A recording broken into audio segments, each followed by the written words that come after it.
Pura natin sa umaga guys, habang nagkakape. Dito lang sa boarding house. Nag-holiday dahil maghahatid ng kaibigan sa airport, kababayan. Flight na nila papuntang Poland. Sana all, sana tayo ang susunod sa isang destination. Dito kami natulog sa tent. Camping lang kami. It's boarding house. Ayun. Naka-electric fan, dalawa. Saan ka pa? Yung isa pumunta sa sa town center sa Chunmun. Kukunin yung mga yung certificate nila sa PCRT. Kasi required daw sa kanila. Ayan. Coffee. Maya pa magkape. Ay, nagkakape habang suman. Masarap ikape. Ang suman. Walang supply. Kape agad. Walang brass. Walang kilamos. Diba? Ganun lang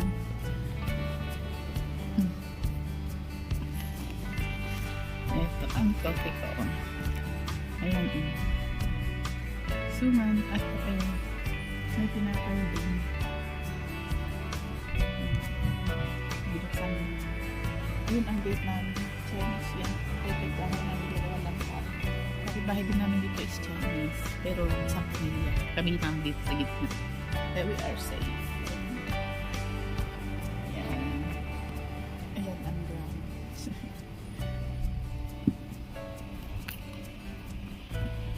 Ayan. I'll be there. Oh shit. Ayaw. Mag-stand up ang aking cellphone. Coffee. Yan. Tapos, suman. Napainit na. Pero kumain ako ng dalawa. So, busog na. Tapos kumain pa ako ng tinapay. Di too much. Nagpe-play ako ng aking playlist dun sa isang cellphone. Habang ako'y mag-chill lang. Pero magprito ako ng bangos mamaya dahil mag-lunch muna kami bago kami pupunta ng airport. Alas 2 daw kami aalis pupuntang airport. Kasi yung kasama niya hindi pa naayos ang gamit at doon mag-aayos. Buti na taon may mga holiday ako na hindi na ilabas. So tiningi ko itong Friday. At least makasama siya at mahatid sa airport. Sana all magkaroon na ng update ang aking application. Nakakalaki ang Canada application. Very complicated, lalo na kung complicated din ang situation. Sana ma-acknowledge ng mga supporting documents. Lahat dumaan sa lawyer, guys. Kung separated status ka, hindi naman kasi pwedeng hindi mo i-declare ang status mo dahil matidetect din nila. Kaya no lies. Magiging honest lang sa lahat.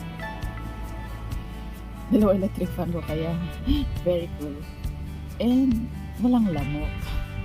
Yun ang pinaganda ngayon. Ay naku, malamig na ang coffee ko, guys.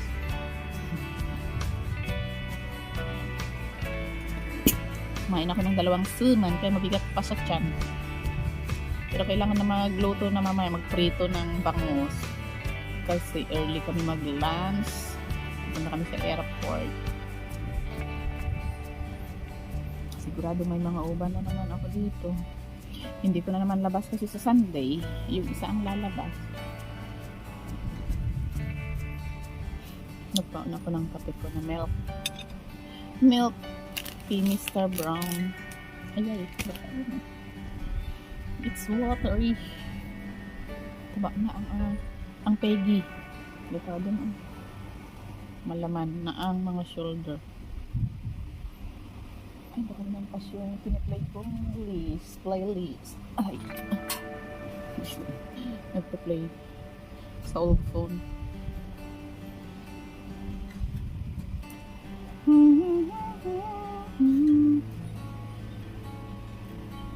nakaka-boring din pag mag-isa ka. Si Lola kagabi, bago ako lumabas, nag-alala yata kung hindi ako uuwi this evening. Nakakala siguro hanggang bukas mag-holiday ako kasi may 2 holidays pa akong dapat ilabas. Yung first Sunday na na-discharge si Lolo na hindi ako lumabas, and then let's say yun ang ginamit ko ngayon nung Saturday na start at saka nung Tuesday. So 2 pa. Hindi ko alam kung kailan ko gamitin unless siguro na may importante akong lakad ng weekdays. Yun, pwede ko nang gamitin yun. Pwede naman in some other days. Pwede naman ng Saturday, Sunday. Nga, gamitin ko next Saturday, Sunday. Pero depende. Let's see the situation first. Nakaloki. My private flower shop. Ang bakal magpasin kami dito. Isa pang video. And then, patapos madami kasi. Daming i-play. So, let's do it.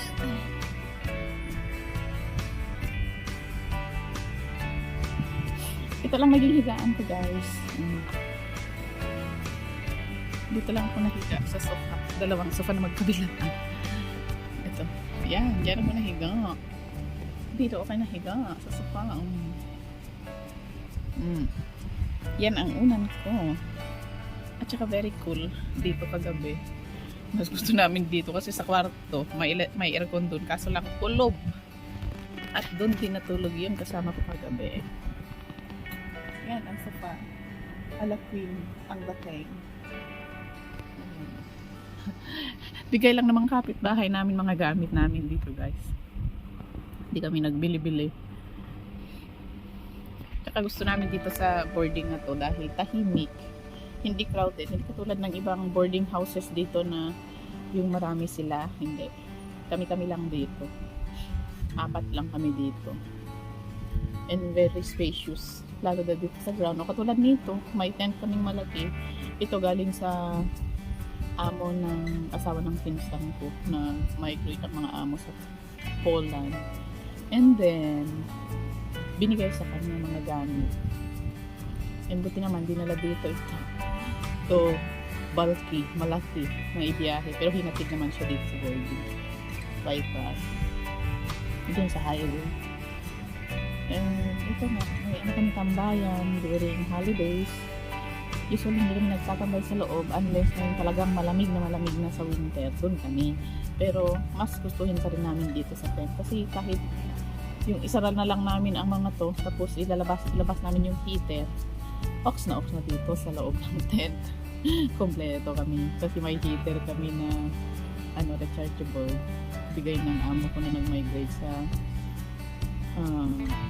Phoenix, Arizona. Maluwang kami dito, may prutas kami pa. Longan, lychee, at saka may mangga. Saka hindi maingay. May sarili kaming CR. Di ba yung ibang mga boarding houses na per room, isa lang ang sharing sila sa at saka sa kitchen. Kami sarili-sarili namin. Saka ayaw na din namin ng guys. Madami sa isang boarding house. Kasi iba-ibang ugali. Hindi mo alam kung sino ang totoo sa hindi. Naranasan na kasi namin yung nagkaroon kami ng marami dito, which is hindi naging okay. Dahil may ganito ganyan, hindi mo malas yung ganito ganyan, pakibagayin mo yung ganito ganyan, yung ugali. Kasi kahit mismo pang kadugo mo, pwede kang ilaglag. Kaya don't trust anyone kahit kadugo mo pang buo. Kasi ako pinsang buo. Trust only yourself and someone na yung talagang trusted mo. Hindi lahat ng tao na nag-i-smile, nakipag-usap sa iyo in front ng maayos ay totoo sila. At the back of that, marami silang this and that. Ay mas mainam yung sinasabi nilang few friends but real.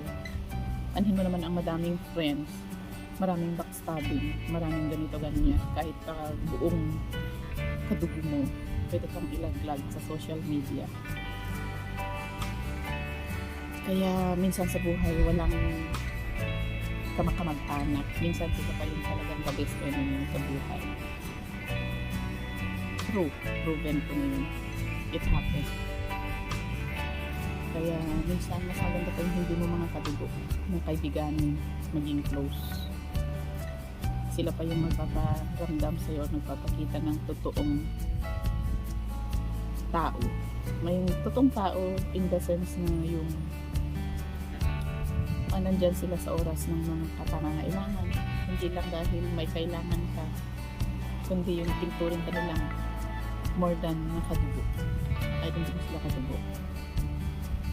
Kaya lesson learned. Huwag masyadong minsan pa nga yung mga kadugo mismo magda-down sa'yo. Lalo na kung may nakikita sa'yo yung dahil sa kanya umaangat ka.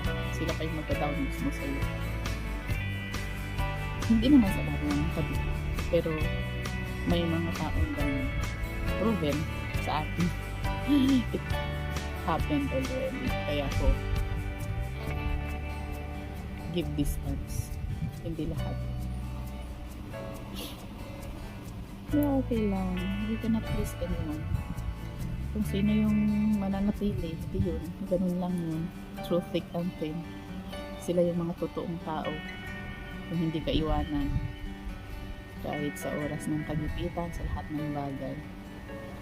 Hindi lang yung dahil may kailangan ka, may kailangan din sila sa'yo, no? Both parties, both ways. Nagbibigayan, give and take. Ganun lang naman ang buhay. Hindi po mukhang hindi mainit ngayon. Ayan, gloomy ngayon. Very comforting weather. Nagko-comfort siya mag-isa lang dito. Malis yung kasama ko pumunta ng Chunmun Town Center eh. Kaya solo ngayon ang boarding house. Pero babalik din yun after. Magpiprito na rin ako maya-maya. Para kakain na lang kami pagbalik. Meron pa akong drinks, hindi na ubos kagabi. Nahilo ako sa bus. Siguro dahil na gutom. May pagkain kasing iniwan sa akin dito na papaitan. So yun, hindi ako kumain sa bahay kagabi ng dinner bago lumabas.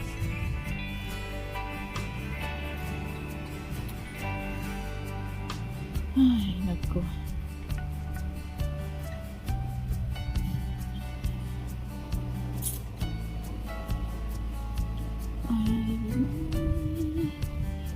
Wala na, mainit, malamig na yung coffee ko. Pero sila carry pa rin kailan tayo makakabakasyon? Wala na yata. Sige, so na-uwi.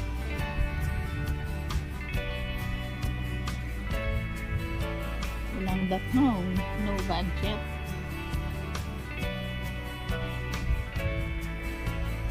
Kawawa siya ang mag-isa po. Iniwan lang si Mickey Mouse. Dalhin daw niya yan sa Poland. Mickey Mouse.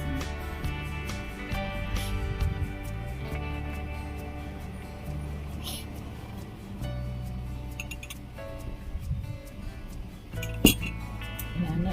Baba na naman ang tao.